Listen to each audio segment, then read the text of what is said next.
नमस्कार। Super India news TV में आपका स्वागत है। मैं हूं राजेश आर्य। आइए देखते हैं आज का विशेष समाचार। अतीत की भूलों से उभरता जम्मू कश्मीर। जम्मू कश्मीर के भारत में विलय के 75 वर्ष पूरे होने पर उससे जुड़ा मिथ्या प्रचार पर प्रहार करना मैं बहुत जरूरी समझता हूं। भारतीय संघ में जम्मू कश्मीर का विलय हुए 75 साल पूरे हो गए। इस दौरान उसके भारतीय गणतंत्र में विलय को लेकर कथित इतिहासकारों और लेफ्ट लिबरल बुद्धिजीवियों की ओर से तथ्यों एवं ऐतिहासिक घटनाओं को तोड़ मरोड़ कर प्रस्तुत किया जाता रहा है। अब जब इस विलय के 75 वर्ष पूरे हो गए हैं तो इतिहास की इन विकृतियों को अनावृत कर उस मिथ्या प्रचार पर प्रहार करना होगा।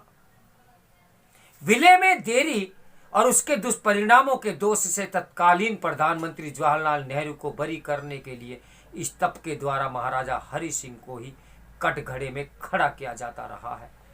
बार बार दोहराया गया कि महाराजा अपनी रियासत को भारतीय संघ या पाकिस्तान में शामिल न करके स्वतंत्र राष्ट्र बनाने की संभावनाएं टटोल रहे थे, जबकि तथ्य यह है कि भारत स्वतंत्रता अधिनियम 1947 में तमाम रियासतों के पास दो ही विकल्प थे, या तो वे भारतीय संघ में शामिल हो सकते थे या फिर पाकिस्तान में। स्वतंत्र राष्ट्र बनाने जैसा कोई तीसरा विकल्प किसी रियासत के पास था ही नहीं।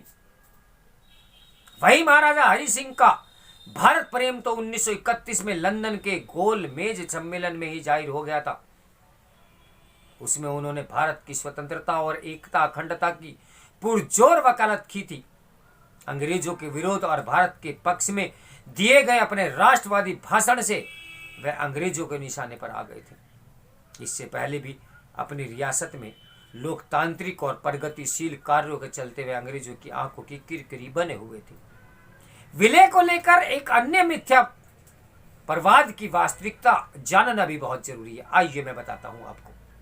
22 अक्टूबर 1947 को जम्मू कश्मीर पर हुए आक्रमण को कबालियाई हमला कहा गया, जबकि वे ऑपरेशन गुलमर्ग पाकिस्तानी सेना द्वारा कबालियों के बेस में अंजाम दिया गया था। पाकिस्तानी और अंग्रेज समझ रहे थे कि हरि सिंह अपनी रियासत को हर हाल में भारत में शामिल करेंगे। वे ऐसा होने से पहले ही उसे छीन लेना चाहते थे। राज्य के संसाधनों और भू रणनीतिक स्थिति पर पाकिस्तान की गिद्ध दृष्टि लगी हुई थी। वहीं अमेरिका और ब्रिटेन भारत को एक सशक्त राष्ट्र के रूप में नहीं उभरना देना चाहते थे। इसलिए ये किसी भी तरह पाकिस्तान को मजबूत करते हुए उसे भारत के सामने खड़ा करने में लगे थे। पाकिस्तानी सेना के तत्कालीन मेजर जनरल अकबर खान ने अपनी पुस्तक रेडर्स इन कश्मीर में और हुमायूं मिर्जा ने अपनी पुस्तक फ्रॉम प्लासी टू पाकिस्तान में इसका राजफाश किया है।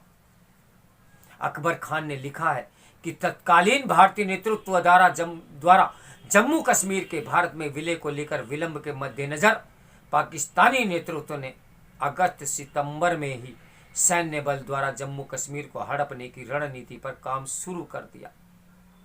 सर्दियां शुरू होते ही 22 अक्टूबर 1947 को इसे मूर्त रूप भी दिया गया।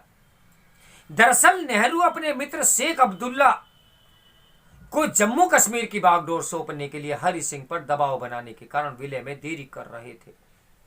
ये वही शेख अब्दुल्ला थे जिन्होंने 1931 से ही जम्मू कश्मीर में सांप्रदायिकता का बीज बोकर प्रगतिशील महाराजा हरि सिंह के विरुद्ध मुहिम छेड़ रखी थी। वे खुद वजीर आजम बनने का ख्वाब देख रहे थे। उनकी बढ़ती इस्लाम परस्ती और पाकिस्तान परस्ती के कारण ही अंततः नेहरू को अपनी मित्रता और मुस्लिम तुष्टीकरण की नीति को किनारे रख उन्हें जेल में डालना पड़ा। पर तब तक जो नुकसान होना था वह हो गया था। पाकिस्तानी सेना ने 1947 के हमले में पुंछ, राजौरी, मीरपुर और मुजफ्फराबाद जैसे क्षेत्रों में जघन्य नरसंहार किया, जिसमें हजारों निर्दोष मारे गए, लाखों विस्थापित हुए, महिलाओं के साथ दुष्कर्म किए गए। पाकिस्तान ने हमारे बड़े भूभाग को कब्जा कर लिया। हमारे आस्था के केंद्र, अनेक उपासना स्थल और तीर्थ स्थान आज तक पाकिस्तान के कब्जे में है। आखिर इसकी जिम्मेदारी किसकी है? गुलाम कश्मीर के बाशिंदों के साथ आज भेदभाव और अत्याचार हो रहे हैं। उनके पास बुनियादी सुविधाएं तक नहीं है। वे भारतीय नागरिकता की गुहार लगा रहे हैं। वे विलय पत्र के उल्लेखित संपूर्ण जम्मू कश्मीर को भारत में शामिल करने की मांग कर रहे हैं। इसलिए उन्हें प्रताड़ित किया जा रहा है।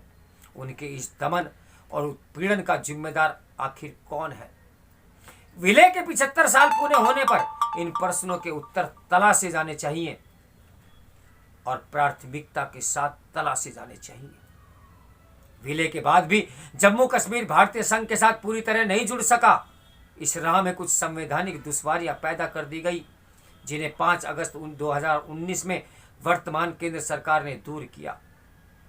मोदी सरकार ने अनुच्छेद 370 और 35A की समाप्ति कर जम्मू कश्मीर के एकीकरण की प्रक्रिया को पूर्ण करते हुए भारत की एकता, अखंडता और संप्रभुसत्ता का उद्घोष किया। पिछले 3 साल में जम्मू कश्मीर में लोकतांत्रिक शासन, प्रशासन, सुरक्षा और आर्थिक गतिविधियों पर तमाम मोर्चे पर व्यापक सकारात्मक परिवर्तन हुए हैं। परिणाम स्वरूप इस वर्ष रिकॉर्ड 22 लाख से अधिक पर्यटक जम्मू कश्मीर आए। वे कश्मीर में हो रहे बदलाव की वानगी ही तो है। हालांकि अभी भी 22 फरवरी 1994 को संसद में सर्वसम्मति से पारित प्रस्ताव को पूरा किया जाना शेष है। उक्त प्रस्ताव के अनुसार संपूर्ण जम्मू कश्मीर राज्य भारतीय संघ का अविभाज्य अंग था, है और रहेगा। यही भारतीय जनमानस की सामूहिक और संगठित आकांक्षा है। इस प्रस्ताव को फलीभूत करने के लिए भारतवासियों को अपने साक्ष्य, अपने साहस, संगठन और संकल्प का सामूहिक संगनाद करना होगा और अतीत की भूलों से उभरना होगा। तो मेरे साथ बने रहिए सुपर इंडिया न्यूज़ टीवी की ब्रेकिंग न्यूज़ के लिए। नमस्कार, मैं हूं राजेश आर्या।